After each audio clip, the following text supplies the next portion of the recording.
Hello and welcome to Tonalist Painting with M. Francis McCarthy. This is your painter in residence, M. Francis McCarthy, and it's called Tree by the Stream, and it is a 5 by 5.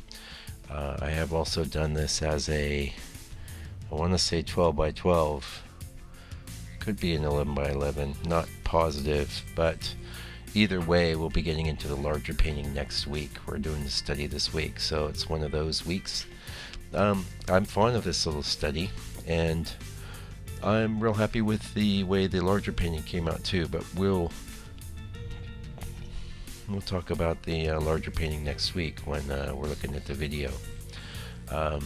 This scene's kind of interesting. It's one of these kind of hybrids where I have taken a scene that I like and basically modified it quite a lot to get something I like more. And I don't really hesitate to do that, especially with scenes that have, well, for quite a while I have been, let's just say, replacing skies in my reference. I've been doing that, ooh, my goodness, at least 6 years now. And with better and better results, of course. I get better and better doing that. Funny enough, Adobe's come up with a plugin that does it almost automatically now.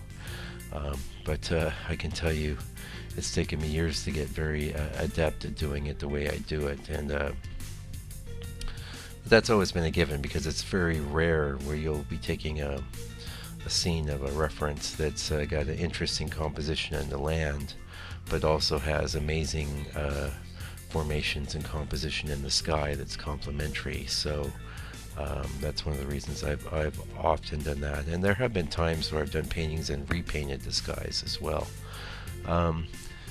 The other thing I modify, and this is far less frequently, might be foreground elements. I might replace a road with a stream, or I might add a road or a stream where there's actually nothing there. You know, that's good to do too. I think it's good as long as it comes off, you know. There's you have to watch out for certain things like perspective differences and things like that. But either way, I when I look for composition in my reference, I look for solid structures in the middle ground, and that is going to be the meat and the basis of the painting. In this particular case, it's this tree off on our right. That's clearly the subject of the painting, and the stream is a counterpoint to it, the rocky stream. And this tree is it's basically an oak tree, and for that reason you can pretty much tell that it's based on some photography I did while I was in England. We do get some oak trees out here in New Zealand, but really they tend to be in people's yards, or they tend to be in parks and things like that. And I have my favorite native trees out here, which I paint a lot. They sort of look oakish sometimes, but they're not oaks. Oaks are almost distinctively oak-like. Lots of oaks in England, though, boy. Anyway, we talked a bit about what was happening in the studio yesterday. I finished 6 paintings. I went in yesterday briefly to do a little bit more final coats of liquid so that I can get into some photography. And I mentioned yesterday as well that we'd taken a little trip up to a town here in New Zealand called Kerry. I had some interesting bookstores, and you know, one of the artists that I will walk by most impressionists, I'm sorry to say. I do like some impressionist paintings, but it doesn't really move me much. You know, I like Manet quite a lot, but he didn't do a whole lot of, maybe he did some landscape, but most of his, he wasn't that into pure landscape. Monet was, of course, and Monet, he's okay. Yeah, I like him. I'm not going to say anything bad about him, that's for sure. But Constable, on the other hand, is a guy I like a lot. And without Constable, there would have been no Monet or Manet or any of these guys. And I got a book at one shop that was printed in like 75, and it's very interesting for the fact that it has mostly all the plates in it are color plates. And the thing is, with those older art books, you get all these black and white reproductions of paintings, and it's hardly worth even bothering with. I hate to say it, and especially to our modern eyes. But this book is it actually got some really solid text. It's quite interesting, though, to see the limitations of the 70s color printing compared to the sort of color printing you get now. It's far more vivid. And because I picked up another Constable book that was produced in, say, 91 or so, and that's pretty good reproductions in that book. Not a lot of text, though. Well, there is some text, and I did read it, but really enjoying the text in this book from the 70s. It's very solid, and Constable's a very interesting guy because, first of all, he took quite a long time to teach himself. Well, he had teachers and stuff, but really to learn how to do art, it didn't come to him all that easily. But he was so moved by the landscape where he grew up that he was moved to paint it long before he was a painter. And he's very interesting for being one of the first guys to go out and do the plein air thing, direct from nature, in an effort to record nature in its truest sense. I'm not going to say he was the only guy to ever do that, but also he was the first guy to do these pure landscapes. I mean, they did have figures in them, but they were of rural scenes from no place in particular, and this was absolutely revolutionary for the time. And unfortunately for him, he didn't sell very well in his lifetime, but of course his work is eminently collectible now. And there was a period of time after he died, he wasn't even all that well regarded. It's not like he was considered to be a superstar of the art world. That came later, and it was due to the quality of his work. It couldn't be ignored, and the world eventually caught up with him as well. So there's a lot of revolutionaries in art, and a lot of them get credit these days. All these guys that are modern guys, well, you call them modern, but most of that stuff went on over 100 years ago.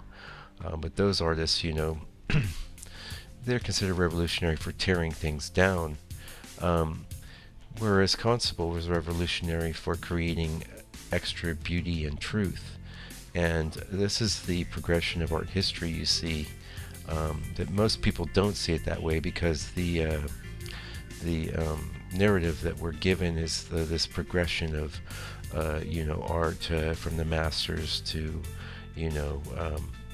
people like Gainsborough and Constable, and then the Impressionists, and heck, they don't even usually get into the Barbizon School or any of that, but the Dutch guys, and then into Cezanne. Oh, it's Cubism, and then oh, it's Picasso. Oh my goodness, this is so revolutionary and awesome and great. And it had to happen. I'm not saying it didn't have to happen, but really what was happening up to a certain point, artists were developing better and better ways to portray reality. And then at some point, of course, color photography kicks in, and photography in general kicks in, and that takes over 90% of the heavy lifting of depicting reality the way it is, which of course frees artists up to get into more interpretive modes, and you get into modern art and things like that. But a lot of what constitutes modern art is almost more of a destructive process. It's more about deconstructing the way we see and perceive, and it's more about playing with color in an abstract way, or playing with form in an abstract way. But in essence, it is deconstructive. It's not additive. It's a process of removing, and to the point where you got to the Dada people, which were painting Kansas soup, or lining a cup with fur, and this stuff is very mental, and it's very interesting in a lot of ways, but it's not necessarily beautiful, and it doesn't have much to do with truth either, unless you happen to be a nihilist or existentialist that believes that life has no meaning and there is no such thing as truth or beauty, which there was plenty of those people running around 100 years ago, and that sort of idea has really worked its way into the whole culture at large. Anyway, enough of that. But digging in this constable, I was looking for a really good biography. Unfortunately, the only one I could see for my Kindle was didn't concentrate much on his art, and concentrated on his personal life, which, yeah, I don't care. I really don't. I know that sound. Who cares about the personal life of artists is non-artists, because it gives them some entry or thing that they can relate to. I guess I don't really know. But for me, yeah, I don't mind getting a few facts of his personal life, and pass them on to my wife, and she might find it interesting too. But what I want to know is why did he need to paint the way he did? Why couldn't he just well, and he did make copies after people like Claude Lorraine and stuff. He did respect the Dutch guys. He was a collector of prints by Ruysdael, and made extensive copies after other artists' work. He was influenced by these guys, and yet he ended up going out in the fields with his own canvases or boards and making studies, and basically invented landscape painting as we know it. So he's a heavy-duty cat, and I'm really digging him. I have a huge book. I got one in my last trip to England that was from this constable show that went down in '91, that collected work from all over, and showed it in chronological sort of framing. And this little book I got up in Kerry was a smaller version of that larger book, so kind of neat. And I think I'll bring it down to my studio and leave it there for people to check out. Anyway, hey, thanks for joining us today. I can say we're getting close to the end here. If you like my videos, why not subscribe? That way, YouTube will tap you on the shoulder every time I do one of these and post it. And you can feel free to ignore it or watch it at that time. Anyway, also, I have a website, just like everybody else, and you can follow my blog on the website. Now, on the blog, we're going to have a higher resolution image of this painting for you to check out, as well as two zoom-ins that show the detail of the brushwork and stuff, if that sort of thing interests you. So you can go check that out, either through my website or there's a link underneath the video. I'll be back next week with another video, and meanwhile, I would appreciate it if you would take good care and stay out of trouble.